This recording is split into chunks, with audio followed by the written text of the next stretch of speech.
आपका क्या, अरे रुको भैया, आपका है, अब क्या नाम है आपका?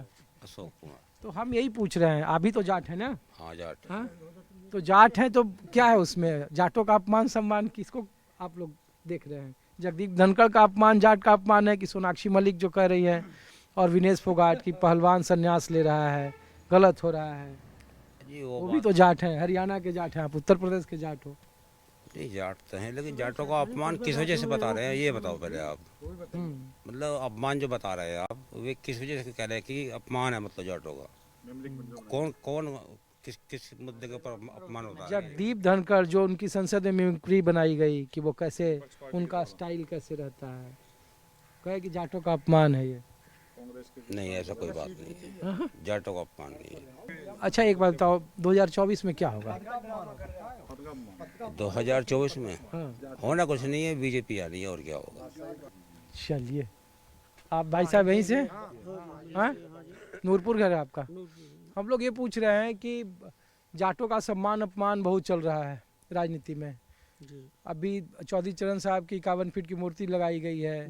धनखड़ साहब कह रहे हैं कि उनकी मिमिक्री करके जाटों का अपमान है। दूसरा जो कांग्रेस कह रही है कि जो पहलवान संन्यास ले रहे हैं, तो क्या है जाटों का सम्मान और अपमान? ये वो एक उपराष्ट्रपति की उन्होंने मुखबिरी करी है, ये गलत है। अपमान तो है ही, एक पद का अपमान तो है ही है। किसी पद भी का अपमान है ना, पद का अपमान है। जाटों का जाति का अपमान है कि नहीं? नहीं, जाति से कोई मतलब नहीं है, इसका पद का तो अपमान है ही है। और फिर जब उससे जोड़ कर देख रहे हैं, जो उसमें बैठा हुआ जाट है, तो जाटों का भी अपमान हुआ। जाट कहाँ अपमान सहन कर रहा है? क्या कह रहे हैं? मतलब जाट कहाँ अपमान सहन कर रहा है जी? जाट के कोई बेवकूफ़ी सब बोल के देखो, मुंह फोड़ेगा। है जी, सही कह रहे हैं बाबा। मैं सही कह रहा हूँ बिल्कुल। नहीं तो जाटों का अपमान नहीं है, धनखड़ साहब का जो, तो झूठ बोल रहे हैं, वो झूठ बोल रहे हैं बिल्कुल, राजनीति कर रहे हैं। कहते ही जाट का अपमान नहीं है, नहीं है। नहीं है। और जो पहलवान जो लोग कह रहे हैं कि उनके साथ गलत हो रहा है, वो कह रहे हैं कि वो देश का अपमान है, वो जाट नहीं कह रहे हैं। तो लोग पूछ रहे हैं कि पहलवानों का अपमान जाट का अपमान है कि नहीं? नहीं, नहीं है जाट का अपमान, ना पहलवान का अपमान, नहीं, नहीं है। ये सब राजनीति है। सब अरे आप तो इधर भागे जा रहे हो। हाँ, जाइए, क्या नाम है आपका? अरे रुको भाई साहब, अरे क्या नाम है बताओ, आओ हम भी बैठ जाते हैं। अरे रुक जाओ यार आप, अरे रुको, क्या नाम है? अरे नहीं नहीं, मैं ये पूछ रहा हूँ, अरे मैं सिर्फ एक पूछ रहा हूँ, अरे एक सवाल पूछ रहा हूँ आपसे। आप हमको सिर्फ ये बताओ कि जिस तरीके का ये राजनीति चल रहा है, वो क्या 2024 के लोकसभा चुनाव में इसका कुछ असर है, ये तो बताओ। असर तो आ ही जाएगा सर, तो उधर टाइम बताएगा सर का, अभी क्या जांच पड़ रही है ऐसा। क्या एकदम में थोड़े इलेक्शन आने दे, जब जांच पड़ेगी इस चीज़ की। तो ये जो बीजेपी कह रही है कि ये जाटों का अपमान है, सम्मान है, जगदीप धनखड़ को जिस तरीके से अपमानित किया गया, ये तो बताओ। ये तो टीवी तो देखते होंगे ना, टीवी अब थोड़ी देख रहे हैं, टीवी सवेरे देखा टीवी हमने तो। नहीं? अच्छा, ये विधायक जी का गांव इसलिए तो नहीं आप बच रहे हो? ना ना, विधायक की बात ना। चलो, कुछ और जगहों से माहौल क्या दिखाते हैं कि जो जाटों पर राजनीति हो रही है उसका हकीकत क्या है, आम लोग क्या सोचते हैं, जाट बिरादरी क्या सोचती है। कुछ और जगहों से कुछ और लोगों की तस्वीर दिखाते हैं आपको। देश के उपराष्ट्रपति जगदीप धनखड़ ने कहा कि संसद के भीतर उनकी मिमिक्री करना किसान का अपमान है, जाटों का अपमान है। दूसरी तरफ पहलवान ये खम ठोक रहे हैं कि जिस ब्रजभूषण सिंह पर वो लगातार आरोप लगाते रहे, उन्हीं के करीबी को एक बार फिर फेडरेशन का अध्यक्ष बनाया गया, लिहाजा वो कुश्ती से संन्यास ले रहे हैं।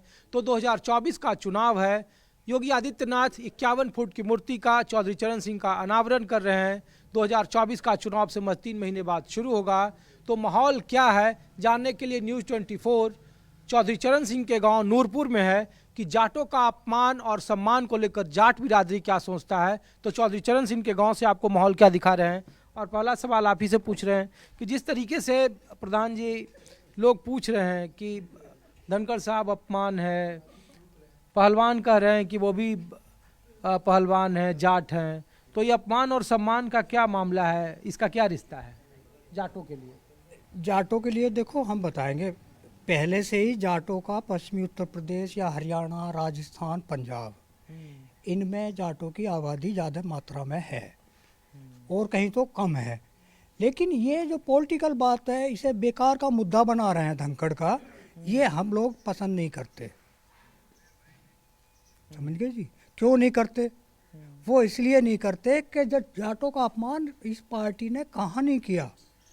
जो आज धनखड़ साहब उपराष्ट्रपति बन के बैठ गए संवैधानिक पद पे, इससे पहले बीजेपी में पंजाब के राज्यपाल रहे हुए कहीं भी किसी बंगाल के, हाँ सॉरी, बंगाल के, क्या वो धनखड़ साहब वहाँ से कभी बोले? जो 13 महीने दिल्ली में किसान पड़े रहे, क्या धनखड़ साहब बोले थे? क्या जब सम्मान हुआ था किसानों का, जाटों का?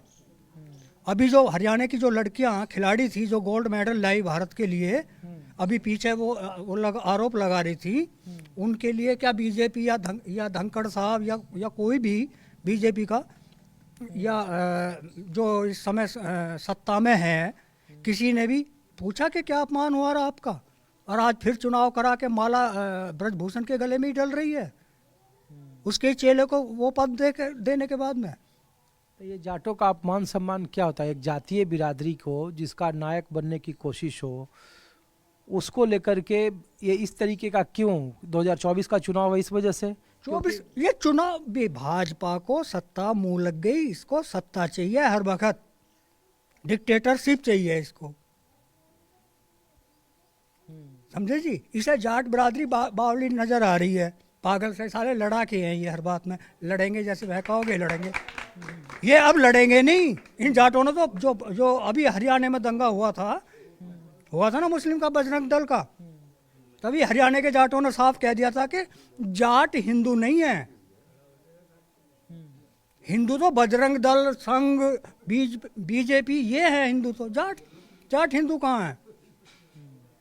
नहीं तो आज देखिए उसी दिन लड़ाई क्यों बंद हो गई? तो चौधरी साहब का आज 51 फीट की मूर्ति योगी जी ने अनावरण किया, तो ये तो 2024 का चुनाव है ना, क्योंकि इसी विधानसभा में पश्चिमी उत्तर प्रदेश में सबसे ज़्यादा नुकसान हुआ। आप देखिए इस इलाके में जाटों का मुसलमानों का कॉम्बिनेशन रहा, बगल में संजीव बालियान मुजफ्फरनगर से लोकसभा के सांसद हैं, तो कोशिश तो है यही कि ना कि जाटों की लामबंदी की जाए, किसान आंदोलन के ऐसे जो नाराज जाट थे उनको अपने साथ लाया जाए। क्या ये कारण है या केवल इनका वोट, जाटों की वोट लेने का कारण है? ये अनावरण भी चौधरी साहब को तो हर कोई पूजेगा और पूछता रहेगा। ये योगी जी जो उनका अनावरण कर रहे हैं मूर्ति का, किसी फोकट में नहीं कर रहे, वो थे इस लायक चौधरी साहब, आगे वाली पीढ़ियां भी करती रहेंगी उनका। तो जिन्हें वोट नहीं लेनी, उनकी कुछ नहीं करना, उनको भी वो भी आदर करते हैं, देश विदेश आदर करता है उनका। और हम आपको बताएं अपनी बिरादरी की बात, जब बिरादरी का जिक्र ही शुरू कर दिया इस बीजेपी पार्टी ने, जातिवाद का ही नाम उछालन लगी, धर्मवाद पे ही आ गई है बीजेपी, तो हम बताएं हमारी जाट बिरादरी अपने चौधरी साहब को ही इज्जत और बेइज्जत मानती है, और किसी आदमी को जाटों में चौधरी के अलावा नहीं मानती।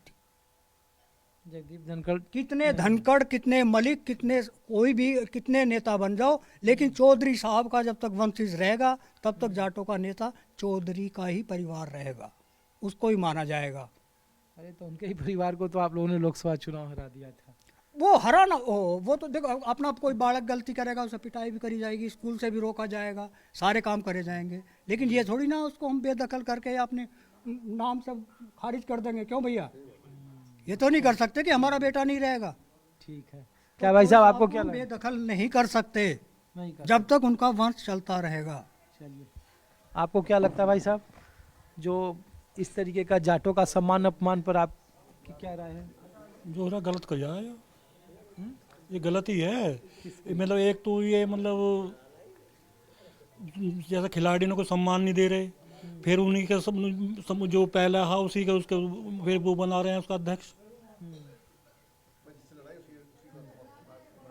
अब तो कम से कम चौधरी साहब की मूर्ति लगा के बीजेपी तो कहा ना कि जाटों के लिए बीजेपी अपनी है। मूर्ति लगाए तो मूर्ति तो हम तो इज्जत तो हर जाट के हृदय में चौधरी साहब की है ही, चाहे मूर्ति लगाओ या ना लगाओ, तो जाट तो पूजेगा ही उस चौधरी को।